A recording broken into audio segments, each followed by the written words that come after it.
Quillan, congratulations on the victory. I guess, my UFC debut went about as perfect as you can go, and then 15 very hard-fought minutes for your second fight. So just how happy are you with the performance in there? Oh, yeah, I'm super stoked, but, I think I jinx myself every time. Last time out, I expected a war, and I got a pretty quick finish, and this time I expected to get him out of there, and now went through a, hard-fought battle. So, next time I'm going to expect a war, and hopefully I second-guess myself again. What did you see from his game that led you to think that would be kind of a quicker night, or was it just his confidence in what you could bring to the table? Yeah, I think for me, I was just like, I'm going to land that right hand again. I'm going to put him out, but I just never landed anything super clean. Like I landed some nice shots, but they kind of glanced off him. I think I kind of stunned him a little bit with a few shots, but once I started to grapple, and then once my arm started to obviously fill up with a bit of blood, and the game plan was, I've got to wrestle a bit more because my arms are too tight to strike now. So that's kind of the way it goes. Well, it was incredibly impressive wrestling in there. I mean, Daniel Cormier kind of started the fight. He was kind of poking fun at Australian wrestling, saying when he said it when he was matched up with Australians, he considered it a bye. But then by the end of the fight, I think by the end of the fight you won him over, especially with those slams and everything in there. So I guess just how much wrestling did you put in for this camp in general?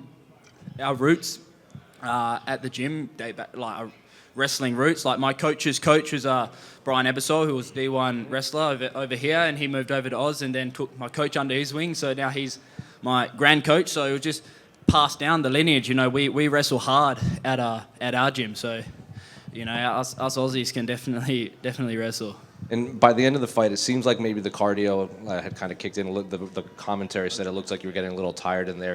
He was landing some good shots. So by the end of the fight, was it just the cardio catching up to you, or did he landing some stuff? I guess what was going on in there? Yeah, I think it was more just like the cardio. My arms were pretty gassed at that point, and then at the last round, he started to pick up a bit of steam. Like he knew what he needed to do to win. He pressed forward and stopped actually like grappling with me and trying to take me down, and made me shoot off the back foot, which made it easier for him to stuff the shots. And I heard his corner say when he tied up with me to like don't grapple with him, and straight away he broke off and started striking. I was like, like I knew that he knew, and he exactly what he needed to do to try to win. He was very he was a good fighter that listens to his cornerman, so that makes him a dangerous fighter.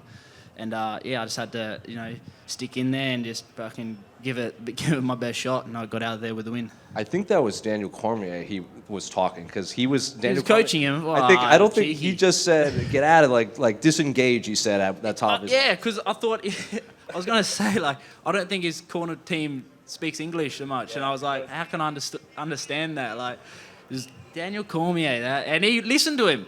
He heard him. Because I guess he had the same coach as Habib when he would come to the States, so there might have been some. I don't know, but that's right. So I guess what do you want next for your career? I know there's this big fight night in Perth. That's 100% what I want next.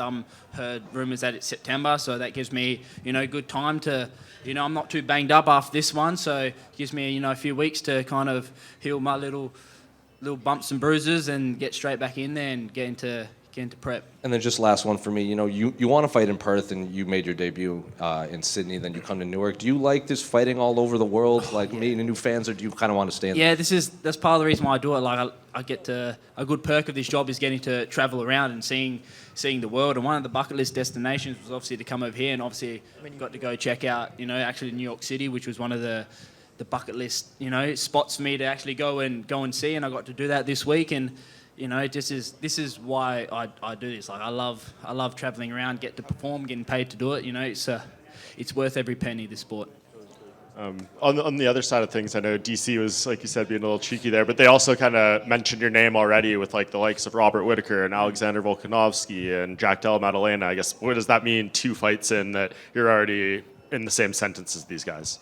Yeah, they put us on the map, obviously. So.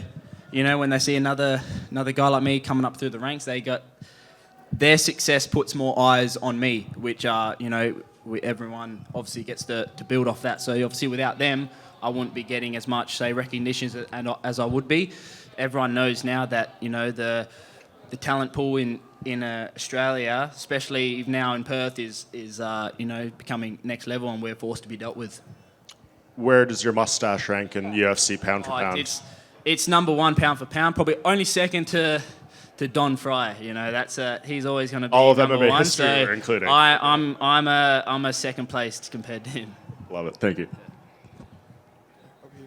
That's it. Over here.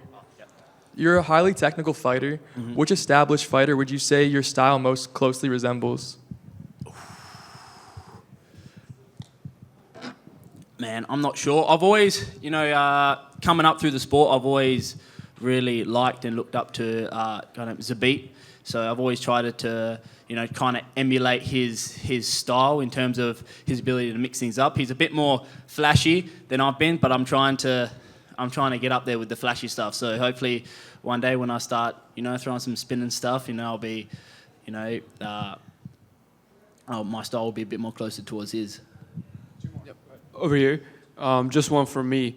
I saw you lost half of your bonus from your last fight at the blackjack table. Wait.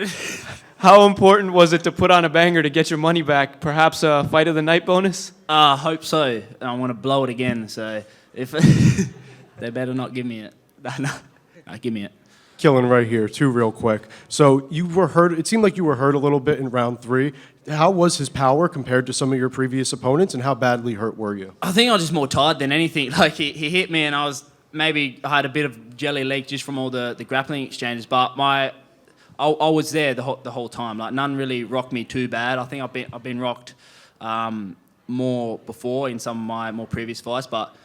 Yeah, I was very cautious of him, swinging wild. Especially last round, he started coming forward and swinging, and I was like, oh shit, don't get too close to one of them, because they'll take me out if one lands clean. So you're 2-0 in the UFC now. Are you ready for a ranked matchup soon, or do you want some more time to rise through the ranks? I'll take anyone at the moment. I don't really care. Like, I'm a bit of a casual. I don't really know who's in my division other than some of the guys that are ranked. So. Any name that gets presented forward, I'm just going to say yes, and I'll figure out who they are afterwards. Cheers.